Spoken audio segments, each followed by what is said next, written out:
We're there. So anybody else who's here, feel free to enter your question into the Q&A pod. If you are just joining, or if you are just Steve hanging out, I do want to welcome back somebody who you saw a lot this week in careers in media technology, Hart Shafer. So Hart is an entrepreneur and product development coach, specializing in product discovery and validation. Hart actually taught me most of what I know about the customer discovery process and how to do problem interviews and customer interviews. And as well, he's taught a number of people at both Adobe and also Isotope. So a lot of the companies that we're talking about in the class. It's something Hart. I mean, who taught you about customer discovery, and how did you get into this? Well, I mean, as a longtime product manager, first, so I worked for Centrillion, who made Cool Edit Pro, and that's what Adobe bought and turned into Adobe Audition. So I've been working on software and technology, and primarily in the audio space, audio video, for most of my career. My latest entrepreneurial activities are sort of an aside to that technology path.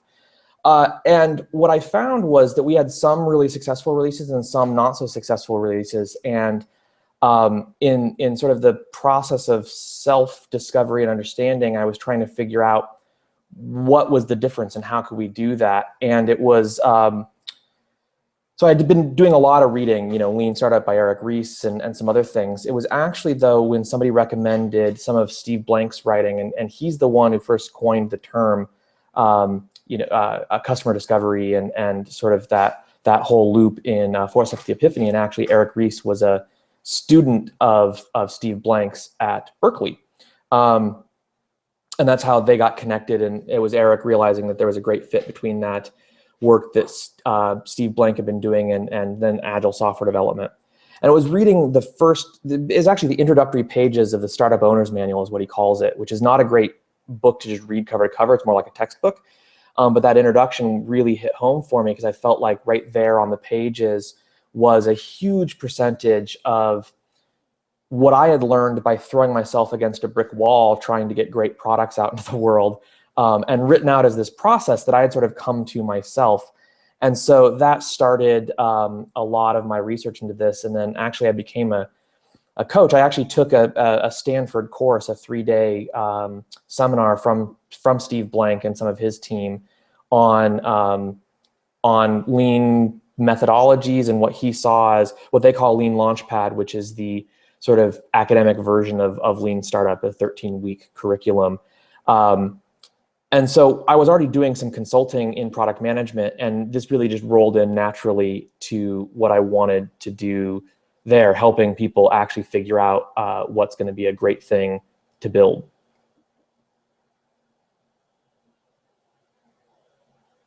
So, oh, and I think, Jay, you're muted. Okay. I do see that there is a question in the pod. How do my partnerships form? Well, the way I find clients is almost entirely word of mouth. Having been a product manager for a long time, what happens is that I do a lot of, so first it's word of mouth, either just an introduction from somebody else I worked with when they say, oh, well, this person really needs the kind of stuff that you do. I also do a lot of talks, especially at the local incubators and business meetings here, just sort of giving it away, like as much as I can help educate people in an hour-long talk or whatever that is, and that actually generates a lot of inquiries for me. And a lot of this actually came back because I started doing this specifically because I had done some general product management consulting where teams were asking me, could you help come in and just do this thing? And I would go and do a lot of this work. I would work with the team. I'd basically be a contract product manager, and I'd come back and I'd, with this whatever document and say, hey, this is what you should do as a company. And oftentimes it was, you should build this product, you should kill or consolidate these products, and whatever. It was the, the stuff that product managers do. But what I found was that as a contractor, I would finish that project. I would come back with whatever that report was, that recommendation for what they should do. They'd say, thank you, they'd pay me, and then they'd never do it. And I realized that a ton of that is that it's the ultimate not built here or not understood here. Like they would just assume that I hadn't quite gotten it, because it was a lot of what you discover in this sort of stuff is very counterintuitive when you're doing it regularly. And as somebody who's not in the organization, it was very difficult to get any traction within the organization to do the hard stuff, which is what product management almost always is. So I sort of bailed on contract product management a long time ago in general. And then it was when I decided to sort of concentrate back in this early stage. A company has an idea, or they already have something in market, and they want to figure out what they're doing next. Really working on just the validation piece. And the analogy I use is that most consultants are mountain climbers. You go out and you hire somebody to go do this thing for you. I need this paper written. I need this thing researched. I need, whatever, something built.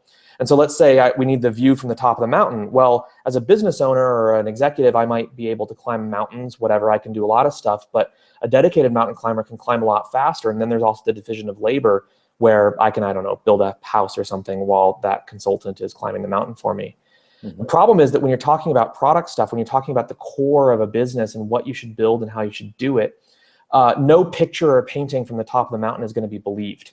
And so the person who can actually make the hard decisions has to climb the mountain. And so I liken my job now as more of a Sherpa. And so I can help people get up the mountain and get that view. But I can't just go get the view myself, because it's not going to be believed. It's not going to be acted upon. And that actually limits the people that I would work with. A lot of folks want to just hire and say, well, just tell us the answer and come back. And I actually don't take those engagements because I just don't think it works. And so something I wanted to touch on that you'd mentioned when we were doing the interviews is, you talked about starting out and how you had fluency in tech and fluency in English. And, those kind of become good pairings for a product manager. You also talked a lot about some of the soft skills required. And so one of the things that came up from several students was, how can they show that they have the soft skills necessary as a product manager? Maybe they have the coursework down, but in an interview with you or with a company, how does that come across? Well, you mean if somebody's looking to get into product management out of school? Yeah. Well, I'd say that the first thing is that I know very few product managers who got into product management out of school, unless they were graduating with a business degree specifically. Most of the time what happens is that people join the team in another role and then prove through both their domain expertise and whatever they're doing by taking on more responsibilities that they do have those soft skills. It's the kind of thing that's difficult to point to unless you have a specific example of having done it before. I think the best examples of that in a non-business environment are really running any kind of club, anything where what you're doing is bringing people together to take action when you're not the boss. Like, you can't just tell people to do something, because that's the reality of product management almost everywhere, is that ultimately you're responsible for what needs to be built. You're responsible for motivating and getting the team to all march to the same beat and go in the same direction. But nobody on the team actually reports to you. And so anything that you can show where you've been doing that kind of thing, where you've been able to build a consensus, you've been able to get people to support you, or bring people with disparate ideas together and get it all hashed out so that people can, even if they disagree, they can still commit. And that's where you need to be able to tell the story. And I think that there are places that you can do that in an academic setting, but typically not as part of the classroom environment. Mm-hmm. So, another thing that comes up a lot in academic settings for some of the courses that are taught on this very campus is actually, it's starting out with a huge corpus of market research. So if you are looking, maybe to design the next iteration of a product, how much do you rely on market research versus going out and talking to customers on your own? Well, it depends on what you're looking to do, and I think they play together, and so it's not an either-or question. If you're looking at iterating a current existing product, then you'll know a lot more about the business, and using the market research can tell you things like, is this market growing? Is this worth actually doing? What kinds of people aren't using it? The way I look at it is that first and foremost, you have to know what problems you're solving or what gains you're creating for somebody. And if you just say, there are people who have, I don't know, who feel this way, it's too vague. What you're looking for is, Jay is an example of a person who has these problems. And we talked to 1,000 people, and probably not that many, but right, we did this research. We talked to a bunch of people who are like Jay. We realized this is what was going on. We ran these other experiments that showed us that Jay would actually engage with his value proposition. And now once we know that, I might, and it's not like it's linear, because at the same time I might be saying, okay, well, if this even pans out, is the market that Jay and Jay's cohort represents large enough for us to care about? Is this a big enough problem? Are we going to be able to build a business that matters? Or is this something where we're going to build a product that has a total addressable market of 6 people? Mm-hmm. Which, by the way, sometimes is still okay. If those 6 people are the CTOs for 6 major broadcasters, hey, that could be a great business, but it's a very different kind of business than building a turnkey product that you're going to sell to folks. And so I really see them as hand in hand, right? You've got the individual research about what people are going through, and you've got the market research, which is, if we can solve this problem, can we actually build a business about it? And are these people addressable? Are they somewhere that we can actually get to them, and be able to tell them that our thing even exists? Because there are plenty of products that come out on a market that are kind of awesome, but never go anywhere, because the people they're trying to reach are, there may be a lot of them, but they're very diffuse, and the market hasn't been created yet. Unlike if I came out with a new fishing rod, everybody who likes to fish, I know places where I can go with that, right? But if you've got something which is, hey, it's like everybody who likes to wear white, I don't know, I mean, something random, mm-hmm. It's very difficult to know how you're actually going to find and reach those people. And so that's another place where that market research really comes in. Awesome. And it's a good observation as well, that you can, if you are comfortable with the size of your market, there are, in post-production and broadcast, you really do have smaller markets. It's an enterprise software market. So you have a smaller set of customers that you need to listen to. Right. It's something that I've seen. Have you actually, what are your thoughts on customer development kind of turning into sales, like being a way of qualifying a lead? Right. Or yeah, it's I like to keep them myself totally distinct, and the reason is, at least at the beginning, because the reason is that if you're thinking about selling at all when you're doing this customer development work, especially in the early stage customer discovery process, it's really easy to get false positives in your discovery because you've sold them, right? And unless your business model indicates you personally going out and pitching this idea to people and taking their checks, then it's not a very good way to validate whether or not this is actually a good product. And I think that's one of the things that typically happens, is that we go out and we love our idea, and so we convince people that our idea is great. Mm-hmm. That doesn't actually help us, because if we're there in person and we're actually saying this idea is great and we're overcoming their objections, we have no idea whether or not that will actually scale as we try to reach out. That said, as you finish the customer development process, a lot of what you get, especially in those first, the customer discovery and then the customer validation, where you're looking at the product possible solution itself, you're going to hear the justifications and objections to your potential solution right from the customer's mouth. And so you will absolutely use that as the way, or you should, as the way you talk about your future solution. And also, a lot of those people that you worked with and ran the experiments with, interviewed, and so on, they can absolutely be a major part of your early lead sources. It's the key is making sure that when you're actually doing discovery, you're not thinking about it as sales at all, right? You're not going to sell anybody. You're just out there. In fact, a lot of times in the interviews, you want to kind of anti-sell at some point. Like you've already told them what you're, especially when you get to the point with a solution, you might say, well, this is the potential solution. What is your feedback, right? You're through that. And then explicitly say, like, these are some of the limitations. These are some of the things that you might think it does, but it won't. Or these are some of the things that you might think it's good for, but it won't actually be good for, right? And see, does that actually matter, right? And when you're in the sales process, you're not going to do that. But early on, you may, and it's often a good idea to actually have part of your interview be sort of that anti-sale. Mm-hmm. Now, one of the things I remember this was some advice that you gave me way back when, was to not actually go back to the same, let's say I'm going to, Bob, Jim, and Joe, and they're each guitarists, and I'm talking to them about the problems they have. That as I've learned from them, I might not want to keep coming back to them with my solutions. Right. Well, it's every time you reveal the next thing about what you're thinking, you've spoiled that person for thinking about anything before that. And so you could go back to Bob, Jim, and Joe several times and ask them about their problems.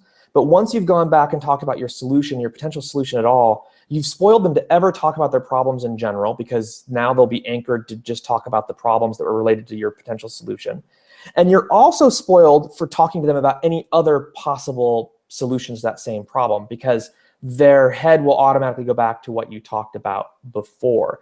And so it's one of the things where when you look at your research, you always want to be talking about them and their work generally first.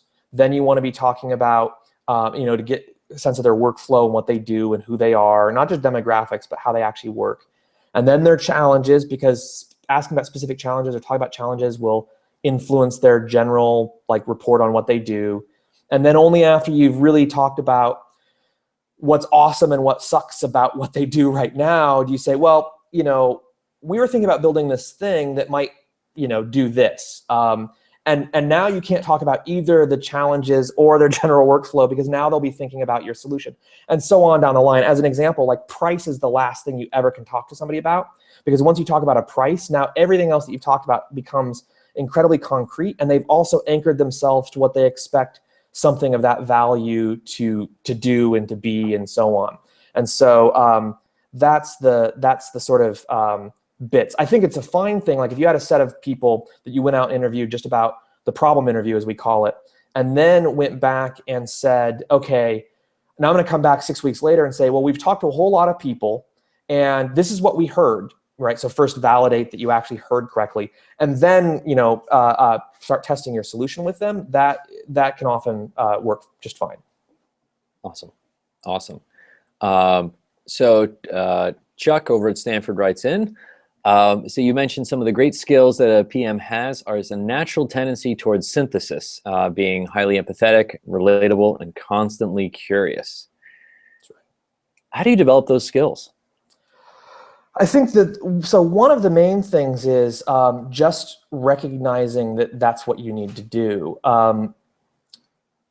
That as an example, towards the synthesis, it's very easy for everybody to say, and it's the natural tendency, especially of people who have a technical background, to focus on the technical aspects of the solution. And I really think it's the combination of I think you had the quote in there that I said about the 2-year-old, asking why a bunch of times. And that's right up there with the other piece that I lean on a lot, which is not the technical mind, but the scientific mind. And the scientific mind is, this is what I think is true. Why do I think that? The self-analysis of why do I think that's the truth, and how do I know that? And is there a way that I can find out whether or not that's actually true? And that's what, Blank is talking about in the customer development, and Reese in Lean Startup, and all of the work that's come after that. And then I think part of that, at least for me, led a lot naturally towards the empathetic part, which is that you're going to ask yourself questions about why this works or doesn't work. And what you really need to do is put yourself in the place where you can say, well, what is somebody who's going through this, what's their experience that's very unlike my experience? And this is the place where I think that a lot of the super niche products, especially in the media industry, come from, where somebody's solving a problem for themselves, but hasn't taken that step back to sort of understand the experience that people have with something, with something else. As far as the curiosity, I think that either you have curiosity and you're going to go out and you're going to learn anything you can about everything, or you don't. And I think that is probably developable, but it's about habits, right? And building that muscle. And when you see a fact, think, oh, that's interesting, and actually go read the Wikipedia article. And then the Wikipedia article is only a summary. So you click the link and you actually see where the source was and find out whether you believe that. And then you, all of a sudden, before you know it, you've learned about, whether or not there's actually life on a comet, or that's likely, because that's what I was doing last night. And it's unrelated to what I do, but just being curious about those things and really drilling in and trying to follow up on those things.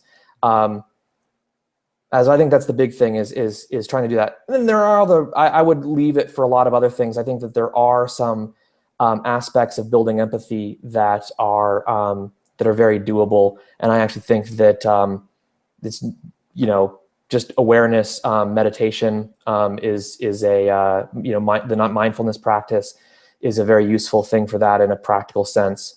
So anyway, that's just, some tips.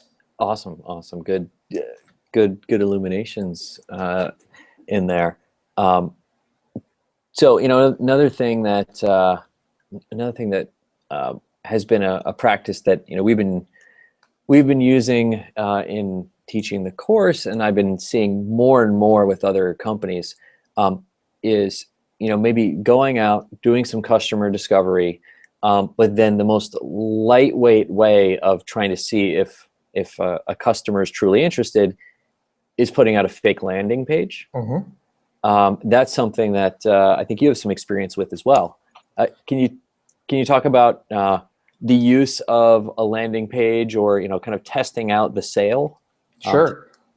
Yeah, and this is after you have a pretty good concept of what you think you're going to build, a landing page can help you test the whether or not you can communicate the value proposition in such a way that somebody will actually engage with it in just a website. And so the idea is you build a website for a product that doesn't necessarily exist yet, and you have some kind of call to action for that. So it could be signing up for the beta. You could have a buy button that takes you to a page that you can't actually check out on. But the idea is, does somebody actually take action and give something valuable of their own? And that's why the email address is kind of interesting, because if it's a random website from a company you don't know, most people don't like to give them their email address, right? And so you might ask for that as a proxy for sale. And I actually did this with TheraSpecs, with my own company, where I had made some prototypes and I had tested them out, and people who actually tried them on in the target market gave great feedback and were really engaged and indicated a willingness to buy. In fact, we had several people who were willing to buy sort of in that coffee shop moment.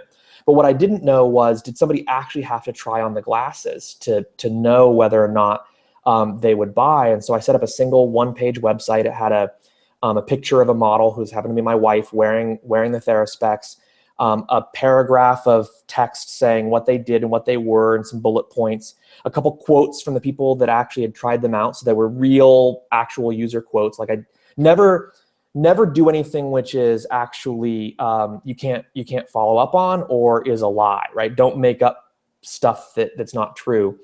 And then what I did is I had a big buy button next to the price, and when they clicked the button, it said, "Hey, thanks for your interest. We actually, we're actually just finishing up production, or we'd like to be in our beta or get an early version, give you your email address." Mm-hmm. And so I had two tests. One was, would they click the buy button, like start that cart process? And the second was, after they found out they weren't available, would they give me their email address? Like, how motivated were they? And that was, the response rate was enough. And I spent some money on Google AdWords to drive appropriate traffic there. And the response rate was high enough that I realized that people would see the value proposition and engage with it, and actually at least be a strong consideration for purchase. And I wouldn't say that's just one kind of experiment type, but that's sort of, the idea is getting that sort of MVP. One of my other favorites is what I learned is the concierge MVP, but my favorite way to say it is the Wizard of Oz MVP, because there's a man behind the curtain, as it were. And a good example of that is Coinstar. Did I do that? Did they see that example in the videos? Yeah. Yeah. Okay, great. So Yep. the idea, like, it's literally a man in the box putting the money out the slot. And it's one of the things where, depending on your product idea, you can get amazing validation for the engagement and whether or not somebody will find value in it long before you've spent the resources to build it, because actually building it is the most expensive way to find out whether it's a good thing to build. And it's something where, as a lot of a lot of students on campus are able to build a low fidelity prototype while they're here, and Right. it's probably a good practice to get into, to build a low fidelity prototype, get out there and collect some data. Well, and it's amazing what you can do with some sketches on a piece of paper, and like they just hit their button on the paper prototype, which is like they put their finger on something and you just like find the right page and put it down in front of them and see how they navigate and what they were expecting. I mean, that's talking about low fidelity. Yeah. I actually have a slide that I've used in several talks, which is the last one to code loses. And I gave that at a tech summit for Adobe, and I actually thought that the engineering audience was going to hiss at me. But the truth is that once you start to actually build anything, even if you think of it as throwaway, it's hard to actually throw away, right? Our minds get attached to it. And so low fidelity, cheap, fast, that's the way to go for as long as you can manage it. Mm-hmm. So with the example of putting up a landing page using some Google Analytics to track, you're looking at data. So I'm switching to a question from Steve, mentioning is there any room for a product deviation to deviate from the scientific method? The hunt for a testing of a hypothesis using empirical data, and the role of personal experience superseding it. Yeah, absolutely. So I think that one of the things to be clear about is that when we're talking about, first of all, when we're talking about all these methods, it's not really the scientific method. We can't actually get the level of rigor in our data that a scientist can through peer review and aggressive challenging, right? All we can do is be inspired by it and aspire to it. But none of that removes any of the intuition, inspiration, spark of ideas that come while you're working on it. These things will not tell you what the solution should be. And so personal experience, intuition, and that ability to have that spark and realize that there's an awesome way to solve a whole bunch of these problems in one product or so on is not just can be or supersede. It's a necessary part of the whole process. There are cases where people have gone and done a bunch of interviews and said, these experiments don't match what I think is true, and so screw it. I'm going to do what I think is true anyway, and been a great success. And so you can't say that can never supersede. The issue is that, in my experience and the experience of many of the entrepreneurs and product people I've worked with, you're talking about 1,000 to 1 odds at that point. And what we don't see are all the two guys in a garage that never win anywhere, right? And so we have this amazing selection bias in front of us for building something that people that we think that people are going to want, even though we can't test what they want yet. And the last thing I'll say on that is that oftentimes the excuse for not doing this kind of work is they can't conceive of the solution until they see it. And that may be true in some cases, but in 15 plus years of doing product management, and especially in this consulting that I've done for dozens of companies, not once have we not been able to figure out a way to run tests before we actually build the thing. And that's everywhere from interviews, which you can always do, all the way up to whether it's a paper prototype or something, and be able to determine whether there's positive signal. So anyway, just intuition and inspiration are still critical components to being a great product person. And by the way, that goes back to one of the other things I talk about in product management, is that a lot of people think about, hey, I want to be a product manager because I want to build my ideas. Mm-hmm. And if that's why you want to be a product manager, it's probably not a great choice for you, because while many of the ideas in the products I manage were mine, that's a minority, right? The product manager is an artist, but is more the curator of the museum exhibit, figuring out which pieces of art go in the exhibit and don't, and where they hang relative to each other. But they're getting these ideas from everybody around them and every source possible, testing them, guiding that, and then figuring out how they all go together. But it's not about, or it shouldn't be about, I'm building this thing that is for me and I really want. Again, that's a great starting place, but not a great end place. Yeah, and there's a certain I feel like maturity is a good way of describing it, where just over time the good product managers and the good engineers are able to kind of take their ideas, contribute them, but then realize that if the business finds them valuable, fantastic. If the customer agrees with their feedback, awesome.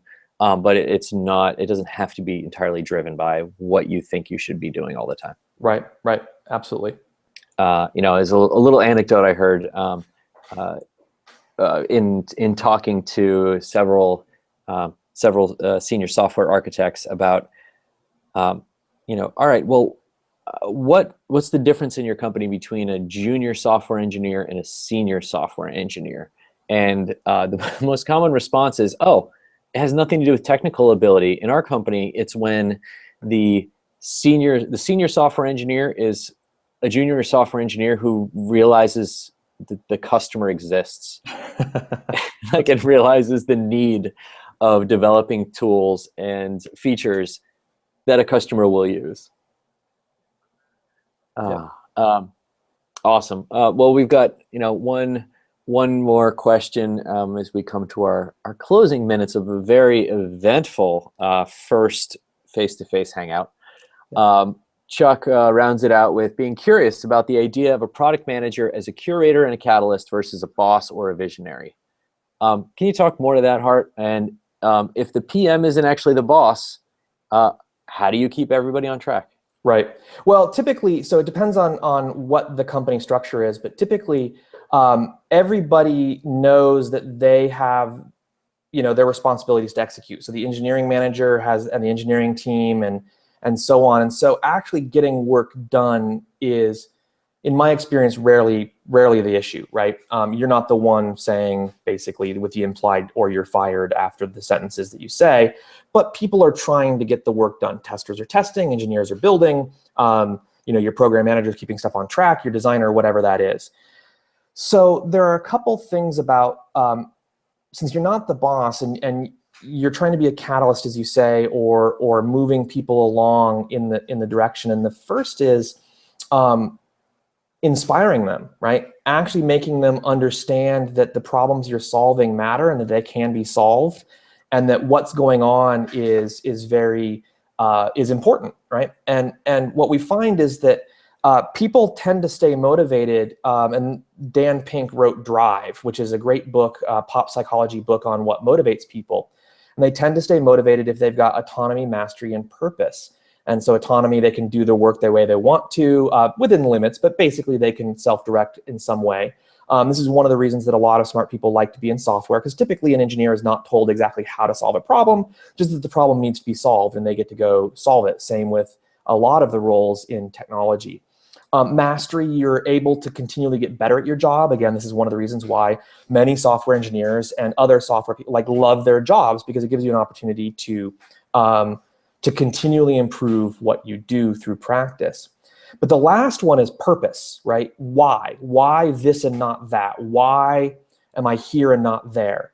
In the media world, a lot of people have a lot of purpose in their own work anyway, because they've shown up and they decided to work for this media technology company rather than a bank, because they feel strongly about the kind of work they're doing. So what the product manager can do, and the most important thing, is putting in the purpose around this particular thing that we need to do. Like, why do we need to do this? And the word why, I think, is the critical bit there. I could recommend Simon Sinek wrote a book called Start With Why. I don't recommend the book. It's very, the book's great, but it's one of those business books that after you get about a third of the way through, it feels like it's repetitive. But he did a TED Talk. So Simon Sinek, S-I-N-E-K, Start With Why.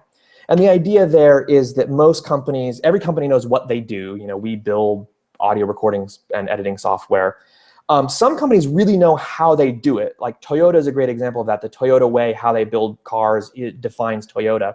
But very few companies know why. And why is not money, because why, the money is the result of it. But why this and not that?